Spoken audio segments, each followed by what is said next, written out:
Good afternoon, my Real News Midday TV family. Welcome back to the channel for another news update. And in the news this afternoon, Mario Dean case delayed by juror shortage. The trial of 3 police officers facing multiple charges arising from the death of Mario Dean while in police custody has again been pushed back. The latest delay has been attributed to challenges finding an adequate number of jurors. The highly anticipated trial, which was supposed to begin in the St. James Circuit Court before High Court Justice Bertram Morrison on Monday, has been pushed back to November 18. The cops' bails have been extended. The trial has been postponed numerous times since the 3 police officers' initial appearance before the St. James Circuit Court on September 18, 2018. Police Corporal Elaine Stewart, along with Constables Juliana Clevon and Marlon Grant, were arrested and charged with manslaughter, misconduct in a public office, and perverting the course of justice in relation to Dean's death. It is alleged that the 3 were on duty at the Barnett Street Police Lockup in Montego Bay when Dean was brutally beaten to death on August 3, 2014. Dean, 31, was in custody at the facility for possession of a ganja spliff. He died 3 days later at the Cornwall Regional Hospital. It is also been alleged that Stewart, the most senior officer of the trio, gave instructions for the cell where the beating took place to be cleaned before the investigators arrived. Tire repairman charged with murder. The court has ruled that Opley Ebanks, a tire repairman, accused of using a stone to beat another man to death during a confrontation, has a case to answer.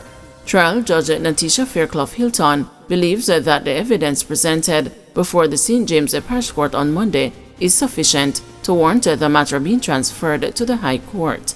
The judge subsequently transferred the case to the St. James Circuit Court for mention on September 17 and offered Ebanks a new bail in the amount of $600,000 with a requirement of up to 2 sureties in response to an application by his attorney Jermaine Campbell. A curfew order between the hours of 10 p.m. and 5 a.m. was also imposed. Ebanks, who is from Bottom Road, Orange in St. James, is charged with murder in relation to the death of 40-year-old laborer Santino Plummer, who lived in Lilliput. According to allegations, about 11:30 p.m. on January 14, Plummer went to a football field to conduct a business transaction. While there, an argument reportedly developed between him and a woman in which Ebanks intervened. The confrontation between the 2 men turned physical, during which Ebanks allegedly used a stone to strike Plummer. The police were summoned, and on their arrival, Plummer was seen lying face down in blood with a wound to the head. Ebanks, who was seen running from the scene, was chased and held by the lawmen. He was taken into custody and formally charged after a question and answer session.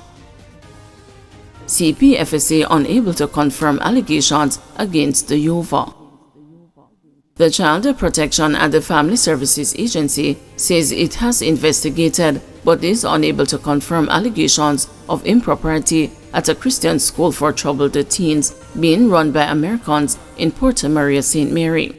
The investigation commenced on March 27, 2024, and to date the agency has not been able to confirm these allegations, the CPFSA said Tuesday in an emailed response to questions submitted by the news a day earlier. U.S.-based attorney Don Post has alleged that Youth of Vision Academy Incorporation has been plagued by sexual abuse of and forced labor by children in its care. She also accused the school and the CPFSA of kidnapping after a guardian's request to release a student was denied. Post said she decided to go public after YOVA refused to comply with a court order from a judge in Iowa to release a 17-year-old girl into the care of her guardian who had traveled to Jamaica.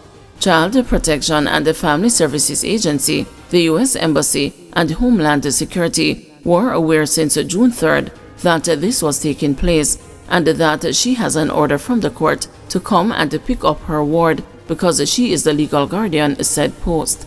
She also alleged that YOVA co-founder Noel Reed laughed at the guardian threw the orders back, said he does not respect U.S. court orders, refused access to the woman, and refused to turn the child over. However, Reed dismissed the post as a vindictive attorney who is simply trying to find a client for a class action suit. The lady that showed up, of course, yes, she has a court order from Iowa. I told her, hey, Iowa don't run Jamaica. A judge somewhere in a corner in Iowa or anywhere in the United States. As a matter of fact, that document only makes sense when Jamaican authorities validate that and act on that, he told the news on Monday. If the CPFSA or the U.S. Embassy or whoever decides that this warrants something, we cooperate. But nobody is going to turn up at my campus and think they can exploit us.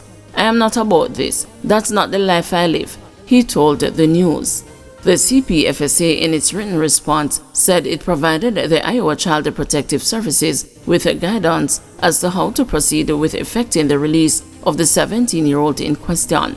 YOVA, which describes itself as a Christian boarding school that provides therapeutic support for children and teenagers who find it difficult to function in the traditional school setting, has also denied all the allegations and dismissed the post as a part of the conglomerate of lawyers that go around and do class action lawsuits against the schools. According to Post, she played an active role in helping teens who had been housed at Atlantis Leadership Academy in St. Elizabeth return to the United States earlier this year. She said she intervened at Atlantis because of her familiarity with Miracle Meadows, a now shuttered Christian boarding school that once housed the teens in West Virginia, USA. Operators of Miracle Meadows have so far spent more than US $150 million to settle lawsuits that alleged that children there were abused and victimized. Post also alleged that Reed had ties to Miracle Meadows, an allegation he denied. Reed told the news he left Miracle Meadows before the incident and was serving in the U.S. military at the time.